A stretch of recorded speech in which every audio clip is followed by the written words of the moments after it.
ابلیس لأنه ابلس عن رحمته وغفرانه، خدا تعالیٰ کے معاف کرنے سے اور رحمتوں سے مایوس ہو گیا۔ اس کا نام تھا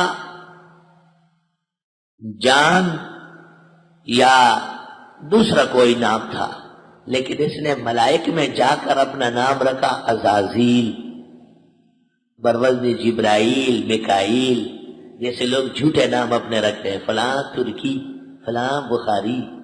کیا مطلب ہے؟ کون سی نسبت ہے؟ آپ 4 سال ترکیہ میں رہے، 4 سال بخارا میں رہے، کوئی اور آدمی کا نام لگا دے گا۔ یہ تو اندیشہ ہے کہ آپ اپنی ماں پر تہمت لگوا رہا ہے کہ اس کے پاس کوئی اور آدمی گزرا ہے۔ کچھ تجھے عقل ہے؟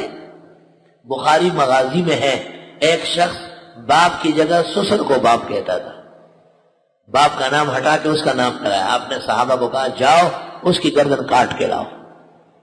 جس نے نسب بدلا اس پر خدا کی لعنت اور نہ ختم ہونے والی۔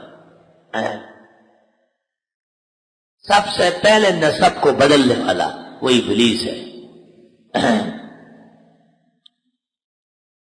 ابلیس، اس کو شیطان کہا۔ اعوذ باللہ من الشیطان الرجیم، ان الشیاطین لیوحون الی اولیاء زخرف القول غرورا۔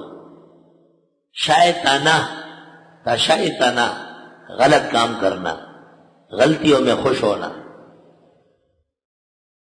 یا اشکال یہ ہے کہ ابلیس کو تو کہا ہی نہیں، اللہ تعالیٰ فرماتے قلنا للملائکہ، ہم نے فرشتوں کو کہا، اور ابلیس تو طے شدہ ہے کہ فرشتہ نہیں ہے۔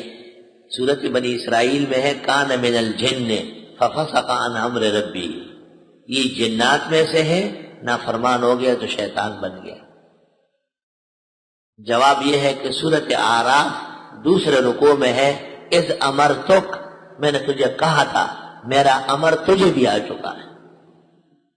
تفسیر ابن جریر میں، روح المعانی میں، روح البیان میں، احکام القرآن قرطبی میں ہے کہ ملائک کے ساتھ اس وقت تمام موجود مخلوقات کو حکم ہوا تھا سجدہ کرنے کا۔ فرشتوں نے سجدہ کیا، اور جب سر اٹھا کے دیکھا تو یہ بدعتی کھڑا تھا۔ فرشتے ڈر گئے کہ یہ کیسے کھڑا ہے، کہیں ہم اس کے ساتھ شامل نہ ہو جائے۔ وہ دوسرے سجدے میں گر گئے، تو ہر رکعت میں 2 سجدے متعین ہو گئے۔ اور چونکہ یہ سجدہ چھوڑ کر منحوس ہوا ہے، ملون، تو جب نماز میں خطا ہوتی ہے، واجب ترک ہوتا ہے یا بھول یعنی تاخیر واجب میں یا رکن میں واقع ہوتی ہے، تو پھر حکم یہ ہے کہ سجدے ہی کر لو سہو کے 2، تاکہ شیطان جو خوش ہوا ہے اس کی خوشی ظاہر ہو جائے۔